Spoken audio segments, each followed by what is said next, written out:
الله جل جلاله عم نواله الله الله الله الله الله الله الله الله الله الله الله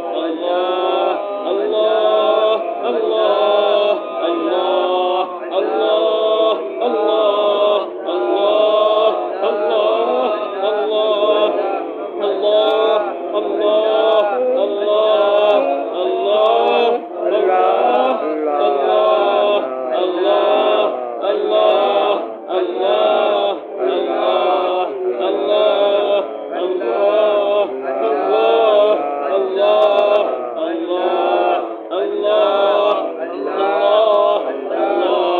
الله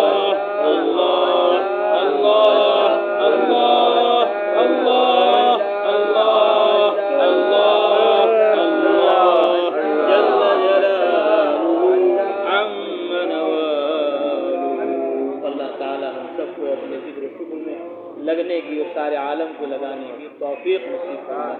اللهم لك الحمد كما أنت أهل فصل وسلم على سيدنا مولانا محمد كما أنت أهل وافعل بنا ما أنت أهل فإنك أهل التقوى وأهل المغفرة. ربنا ظلمنا أنفسنا وإن لم تغفر لنا وترحمنا لنكونن من الخاسرين. ربنا آتنا في الدنيا حسنة وفي الآخرة حسنة وقنا عذاب النار. یا اللہ ہمارے گناہوں کو معاف فرما, خطائیں سے درگزر فرما, ہمارے یہاں جمع ہونے کو پڑھنے سننے کو بے حد قبول فرما. ہم سب کو اپنے علم سے علم عطا فرما, اپنے حلم سے حلم عطا فرما, اپنے ذاکرین شاکرین بندوں میں ہمیں شامل فرما. یا ارحم الراحمین, علم کی علماء کی محبت ہمارے دلوں میں پیدا فرما, ذکر کی ذاکرین کی محبت ہمارے دلوں میں پیدا فرما, تبلیغ کی مبلغین کی محبت ہمارے دلوں میں پیدا فرما. ہم سب کو ایک فرما, نیک فرما, سعادت والی زندگی نصیب فرما, شہادت والی موت نصیب فرما. برے خاتمے سے ہم سب کی پوری امت کی پوری خاتمے فرما. ہمیں پوری امت مسلموں کو جہنم سے نجات عطا فرما. اے اللہ ہمیں پوری امت مسلموں کو جنت الفردوس میں داخل فرما. ہم نے جو مانگا وہ بھی عطا فرما, جو مانگنے سے رہ گیا مولا وہ بھی عطا فرما. اللهم انا نسألك من خير ما سألك منه نبيك وحبيبك محمد صلى الله عليه وسلم, ونعوذ بك مما تعوذ منه محمد صلى الله عليه وسلم, وما قضيت لنا من قضاء فجل عاقبته رشدا. آمين. صلى الله تعالى على خير خلقه محمد وعلى آله وأصحابه أجمعين برحمتك يا أرحم الراحمين. لا الله